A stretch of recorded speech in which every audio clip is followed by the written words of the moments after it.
Anovura meso, anovura nzebe, anokaya mari.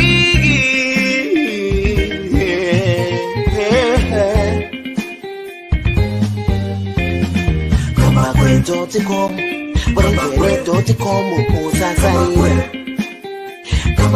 Anogaya mari. Kamakwe uyo, anotara mari, anogaya mari, garai mamu.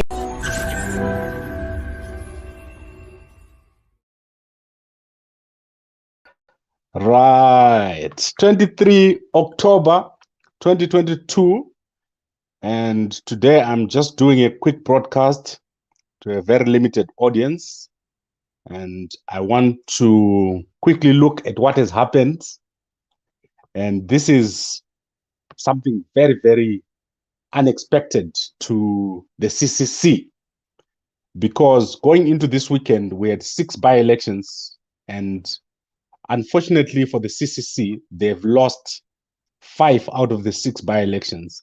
And I want to quickly look at why this is happening and what is the implication. Obviously, last week, I talked about Chamisa being trapped in the urban areas.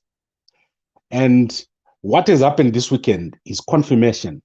And I know that the CCC guys are very, very troubled by what is happening. Right now, if you look at the response and the body language from the CCC, it's one of despondence. They don't know how to proceed from this point. And unfortunately, most people, when they speak about this, they look at it as a very, very simple thing. But the implications for 2023 are very, very huge. Chamisa is unlikely to win in 2023. And I'm going to quickly show you the reason. The reason is what I said last week, that Chamisa is failing to connect with the rural people. The rural voter does not get Chamisa, although the urban voter continues to support Chamisa. And the reason is simple. One, Chamisa, he does not have a value proposition or an offer for the rural people. The rural people want the usual things that they're used to, which is mobilization. They want to be mobilized. And Chamisa currently does not have a mobilization strategy at the grassroots. That is the biggest problem that Chamisa has got.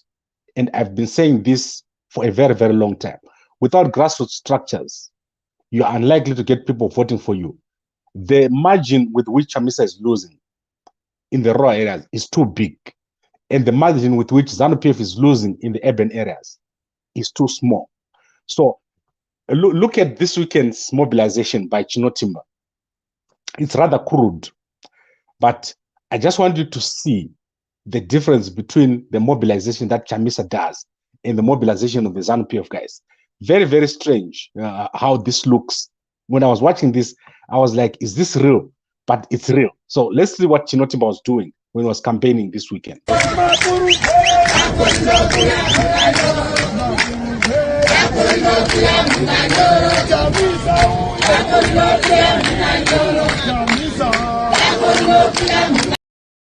So I just want to cut that. I don't want to continue playing that video. But if you continue watching that, Chamisa is being insulted at the rally.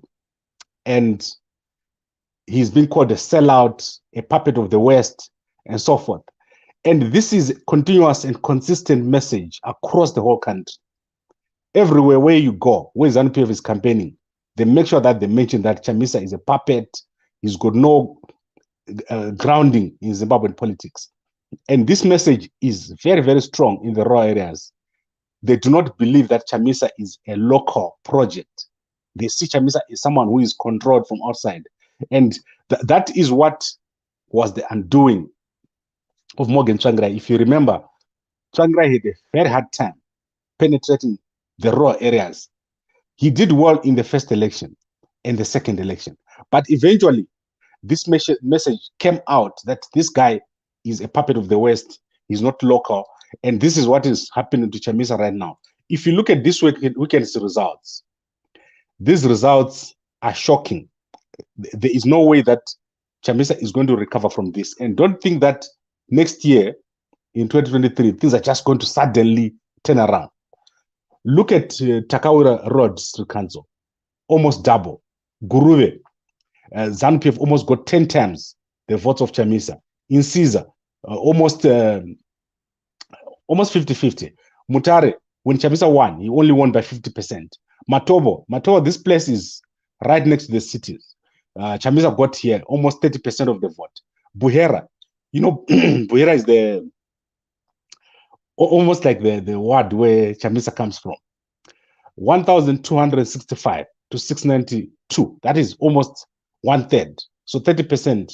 The other one got half of the other. So ZANU-PF doing very, very well in these places where, given the situation in Zimbabwe, it's very easy. It should be very easy to mobilize the people and say, vote for us. We're going to improve the situation.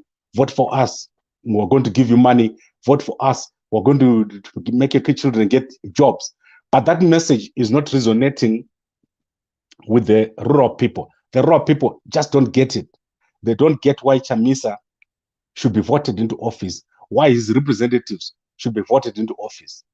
Then when you look at the issue of who is the candidate, I think also there we always say that Chamisa's candidates are quite weak. Because remember, when you go into the election now, a year before the election, whatever candidate you're going to field is representing the candidate that is going to go into office in 2023, who is the presidential candidate. If your candidate does not do well and they lose in a ward in this election in 2022, don't think when you go to 2023, you're going to suddenly win. That does not happen. So these are very, very important issues. And it all centers on lack of a message, lack of a value proposition. What is it that Chamisa can do for the people?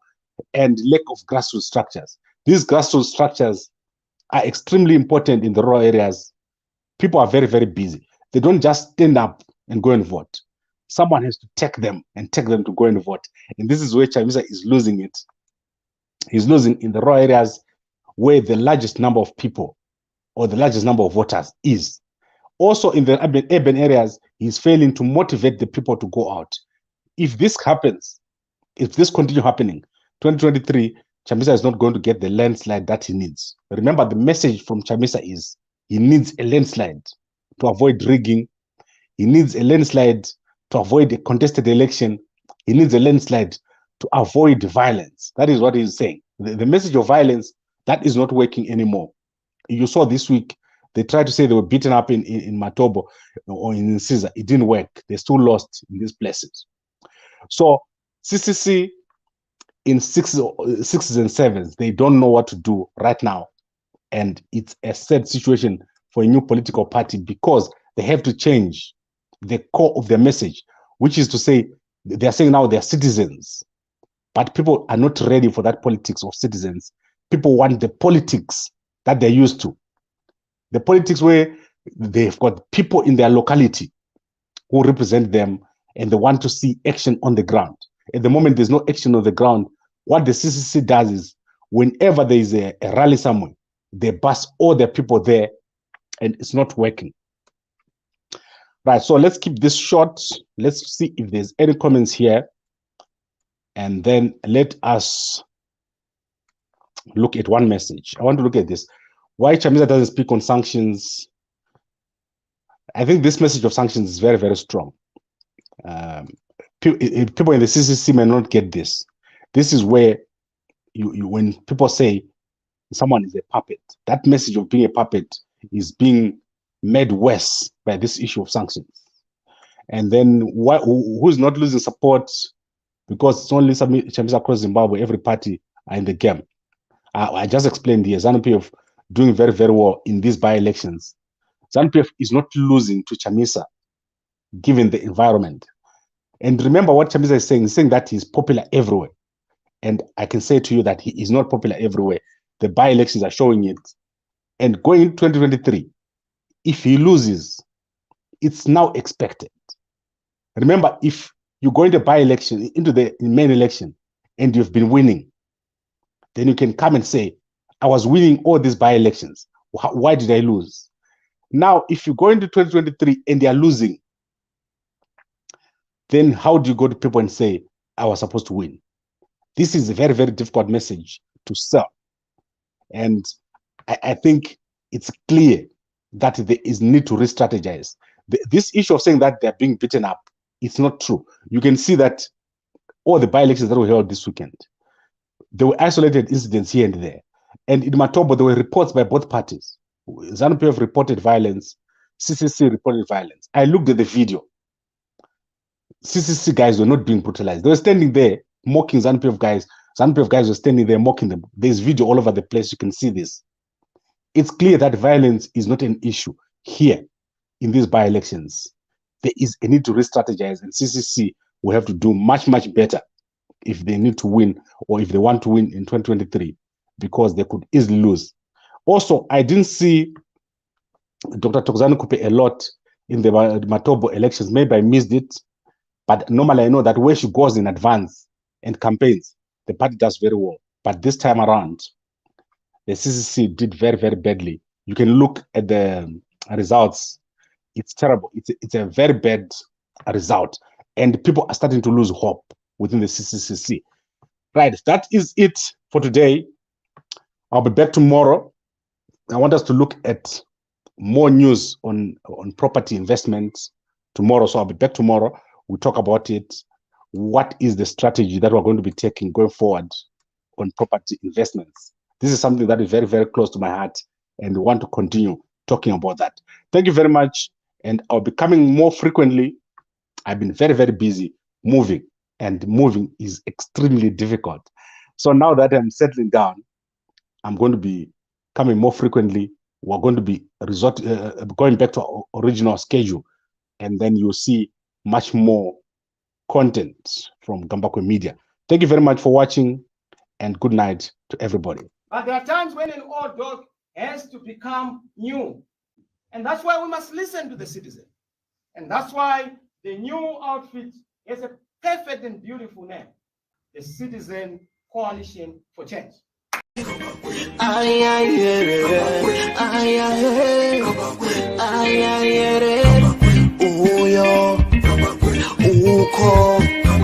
Kuno abo bano, mama wanna get it, mama wanna get it nice. I know food I so, I know food I